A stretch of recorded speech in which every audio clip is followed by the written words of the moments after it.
All right, we are back on that valley that we're working on earlier, and we gave the build crew a day, and just like that, we have a corner. It's all attached, it's all assembled.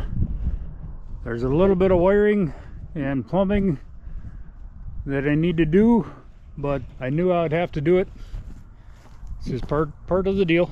So that's what we'll do next. We'll start wiring and plumbing and see if we can get this thing moving. Okay, out on the corner here. So this is a used corner, so it's been wired before. Things would be a little different if I had to start from scratch, but I'll show you that on the next one. And this could look complicated, and it kind of is, but what I've learned to do is to break it down into just the individual pieces so I don't get overwhelmed. So we have a span cable. See if I can show that to you. And there's 10 wires, 11 wires in there. We have our three-phase, which is our black, red, blue. Percent is orange, purple's end gun, green is ground, of course. Pink and yellow are direction wires, and then we have brown as our safety, and then this one is tan with a black stripe if there's a second end gun, and of course white for neutral. So, you know, if we just look at the span cable by itself, could be complicated enough, but you wire enough of these and it's not, because every one of them's the same. You're just matching colors. So then we have the other big bundle of wires is our sequencer panel. So this is the sequencer panel. This triggers when the valve bank should come on and off. Let me show you a valve.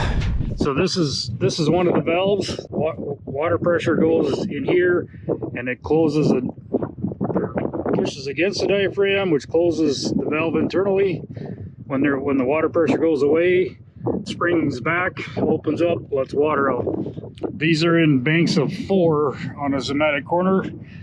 So 4 of them come on and off, and it's all based on the swing angle. So the higher the degrees of the swing angle, the more or the different banks will come on. And then when it's all the way out, then they will all be on, unless, well, there are exceptions, but that's the basic idea. The other things we need to have is we have 2 drive motors. So there's one on each drive wheel. So there's one there, and there's one over there. So those cables come up and through the knees, up the H-frame, and be this wire right here for that one. So there's 2 of those, 2 drive motors. There's a steering motor, which is right in the middle here. So that's what steers the tires. And then there will be a wire going to the booster pump. So, you know, all these motors, even the pump motor, they're all 3-phase. So they'll have the black, red, blue, and then they'll have the green for the ground. As long as you put them in the right spot and you keep the phasing right, which is, you know, if we do black, red, blue, that's our phasing sequence, typically on a Zematic. So as long as we keep that the same, everything will be going the same direction. The other things we have this is a GPS antenna right there. And then there's a cable that comes from that, goes into our panel. This is a pressure transducer. It just reads the corner pressure, or the system pressure at the corner. Looks like I need to tighten that up yet. And then, the other thing over here is there is a twist safety. So this is just a sensor, a proximity sensor. If it's close, then the safety's good. If it's further away, if this target gets too far away, then it opens the safety. So there'll be a cable going from there into the panel. And then our movement controls, our IMC, instant motion controls, are right here. And this is the proximity sensor. So this will tell the VFD when to speed up or slow down. And then this is the safety. So if it gets too far off, see if I can show it to you better. Boy, that's hard for you to see. Again, it's another proximity sensor. This target is backwards. We'll turn this around. So when it's close to the sensor, the safety's good. If it gets too far away, then the safety opens.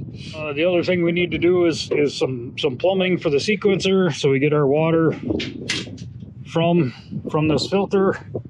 So we got a supply line coming off each side, going into the sequencer panel, and then we need to hook our banks of tubing. So there's 10 different banks. So we have all these little hoses. That all gets hooked in down here to these. So as long as you put the right one in the right spot, it's pretty simple to do. Inside this control panel, this is what it looks like when it's, I mean, just a basic panel. There's no power here yet, of course. This is the VFD that drives the drive motors. Up here, yeah. Why were you looking over there? It's up here. This is our VFD. Inside here, it can look really complex and intimidating. Looks like we're missing a couple of some nuts for that. This traveled like 800 miles, so there could be lots of things that got wiggled loose. Why are you that close? Well, you don't have to get that close. All right, so components in here. This is a PLC for the sequencer panel. So this computer tells the PLC, PLC tells the sequencer. Some magic happens and the water comes on. This is our module or board. So this is where our IMC, remember our instant motion control, our IMC, the proximity sensor, and then this is our IMC safety, twist safety, and then our transducer for pressure. All of our span cable gets hooked in here. This is a filter for the VFD noise, so we don't put it back on the span cable, which can cause troubles with GPS position and lots of other issues. We don't want to put the VFD noise back on the system. Just our standard disconnect. Looks like that's missing a screw. Fuse blocks here. So if you haven't seen these before, you pull down on the top, and if you're lucky, you can pull your fingernails off. And then there's fuses inside of each one of these. They should, hopefully they're sized properly. It does take this certain type of fuse. It's got that little smaller end on the one end. Those look like that. They will not work. You can't get them to go in without wrecking stuff. So this is for our drive motor. This is our steer motor. And this is for our booster pump fuses. This is our steer motor contactor. So forward and reverse, or in or out. This is our booster pump, forward and reverse, because, so I'll try to explain this quick. The booster pump motor. We change directions on the machine. At the main panel, we're changing our phasing. So if it's ABC, when we're going forward, it'll be CBA when we're going in reverse. We try to keep B the same all the time. It has to do with wild legs and rotophases, cataphase, that kind of thing. So when we switch the directions of the machine, we don't want the booster pump running in the opposite direction. We always want that running the same. So that's why the booster pump has separate direction contactors, so that no matter which way the machine is running, the booster pump motor will always be running the same direction. Did I explain that good? I'm not sure I explained that good. Oh, okay, so then this is just an isolation relay. There isn't really a whole lot of stuff in here that can be serviced, but there is an isolation or forward reverse relay. There's a safety relay here. These are MOVs, metal oxide varistors, which is a fancy way of saying if we get too much voltage on one of these, it'll short the ground and it'll try to get rid of the excess voltage. This is a fuse. These that look like pencil erasers, those are fuses. There's quite a few of them in different spots. Even down here on the PLC for the sequencer panel, these are all little fuses. Lots of little protection so we don't cause a big problem. And then these are relays. These are relays also. They don't look like much, but all they're doing is switching in the computer board, the outputs on the computer board. So they don't need to be very...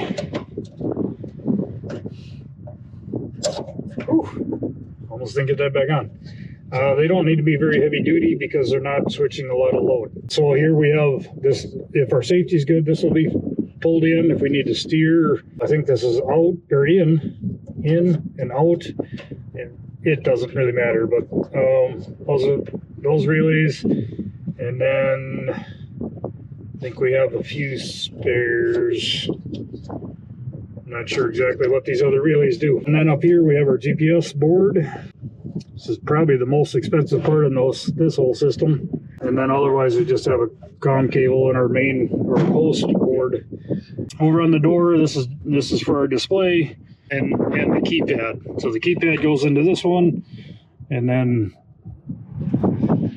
magically and through like computer things and stuff. Yeah, I'm not that smart on it. So it works when it works. And when it doesn't, we replace stuff.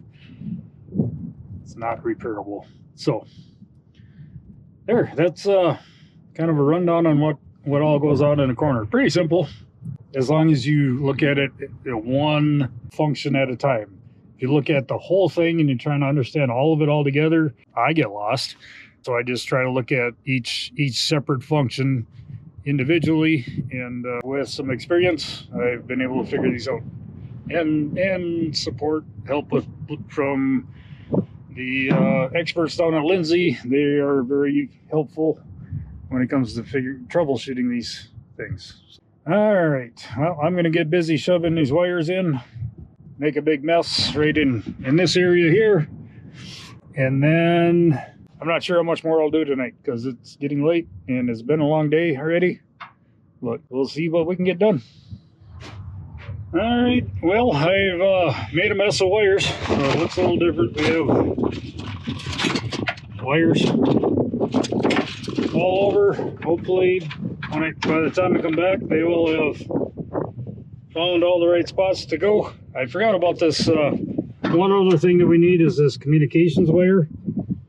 So this goes all the way down the length of the irrigator. It does junction in the last tower box of the main system, so it'll junction in there, and then it runs all the way down to the pivot point. There's another GPS globe down there. Our base GPS is at the corner, and this is one out here is called the rover, and we need communications between the two to make this all work. So communications wire, I forgot to mention that before. Honestly, probably the hardest part about all of this is trying to make this neat, because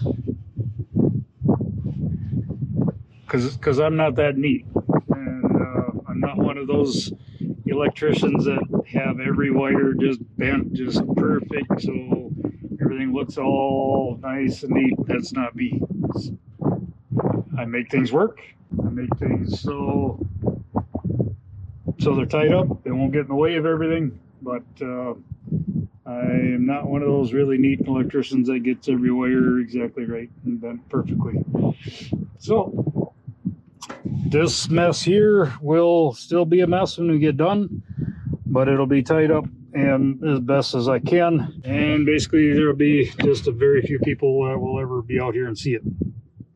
I'm going to call it a day. I've been going at it since earlier this morning, running around. Like I said, hopefully when I come back, all these wires will be in their positions, and I'll see what they do. See you tomorrow.